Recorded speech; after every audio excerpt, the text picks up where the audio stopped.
He had summoned up the courage to tell his father that he didn't want to become a priest, that he wanted to travel. "People from all over the world have passed through this village, son," said his father. "They come in search of new things, but when they leave, they are basically the same people they were when they arrived. They climb the mountain to see the castle, and they wind up thinking that the past was better than what we have now. They have blonde hair or dark skin, but basically they're the same as the people who live right here." "But I'd like to see the castles in the towns where they live," the boy explained. "Those people, when they see our land, say that they would like to live here forever," his father continued. "Well, I'd like to see their land and see how they live," said his son. "The people who come here have a lot of money to spend, so they can afford to travel," his father said. "Amongst us, the only ones who travel are the shepherds." The horizon was tinged with red, and suddenly the sun appeared. The boy thought back to that conversation with his father and felt happy. He had already seen many castles and met many women, but none the equal of the one who awaited him several days hence. He owned a jacket, a book that he could trade for another, and a flock of sheep.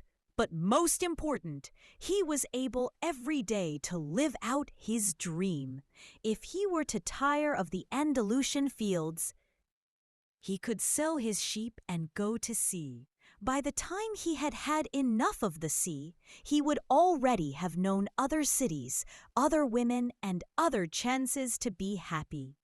"I couldn't have found God in the seminary," he thought as he looked at the sunrise.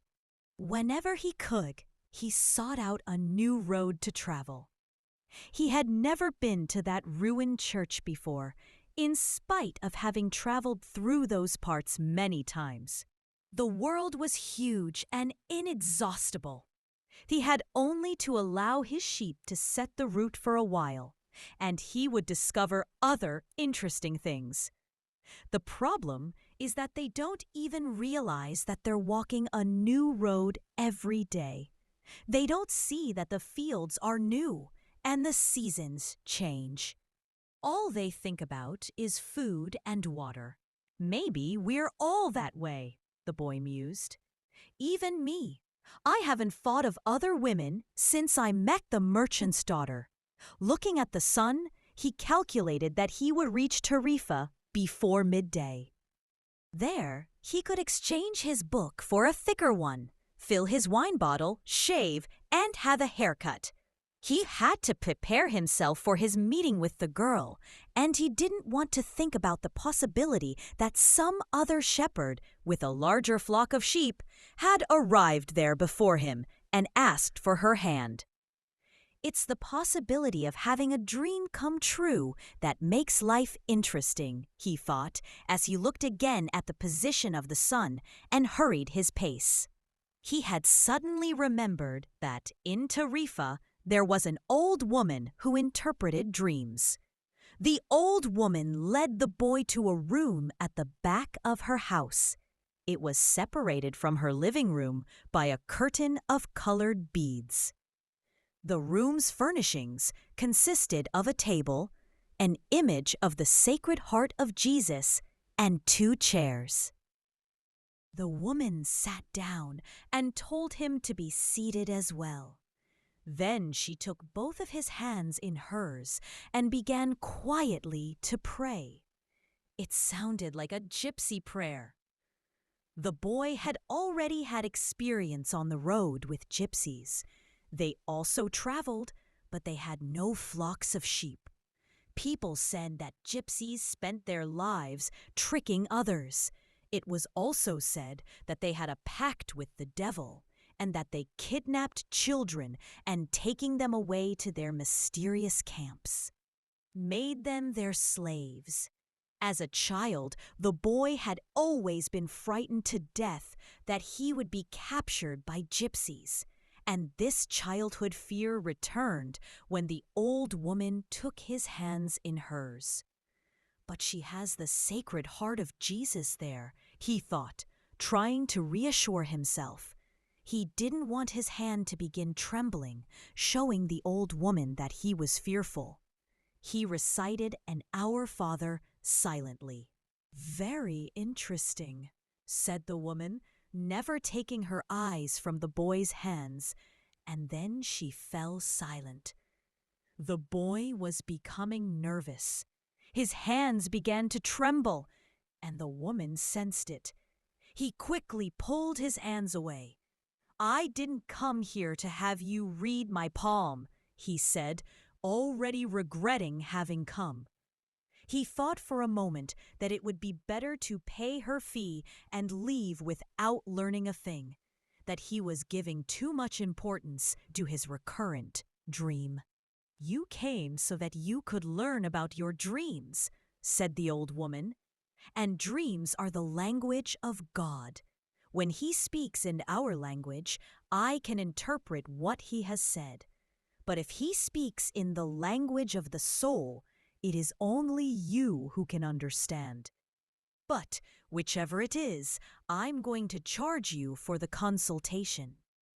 Another trick, the boy thought, but he decided to take a chance.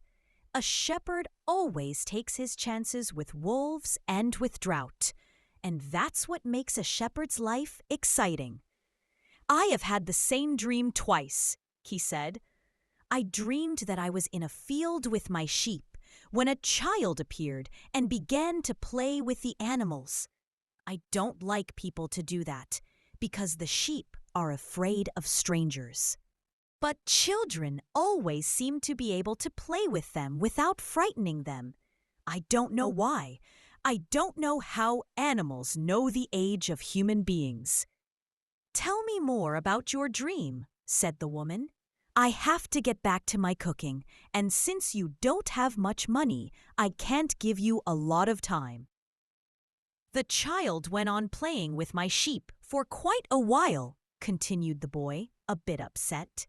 "And suddenly, the child took me by both hands and transported me to the Egyptian pyramids." He paused for a moment to see if the woman knew what the Egyptian pyramids were, but she said nothing. Then, at the Egyptian pyramids, he said the last 3 words slowly so that the old woman would understand. "The child said to me, 'If you come here, you will find a hidden treasure.' And just as she was about to show me the exact location, I woke up. Both times.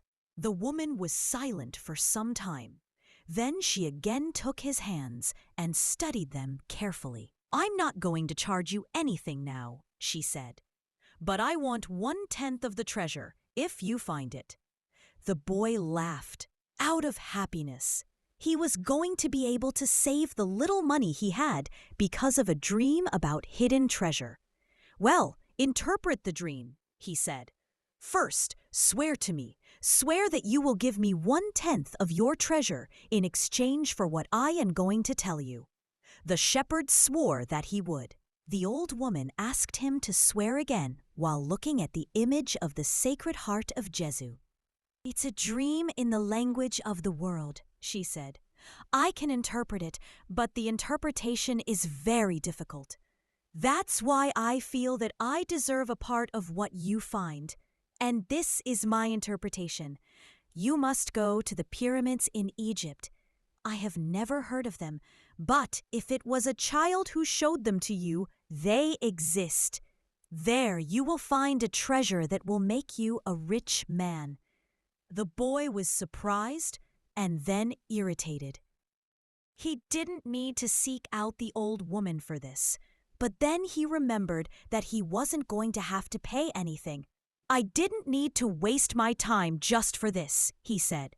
'I told you that your dream was a difficult one. It's the simple things in life that are the most extraordinary. Only wise men are able to understand them. And since I am not wise, I have had to learn other arts, such as the reading of palms.' Well, how am I going to get to Egypt?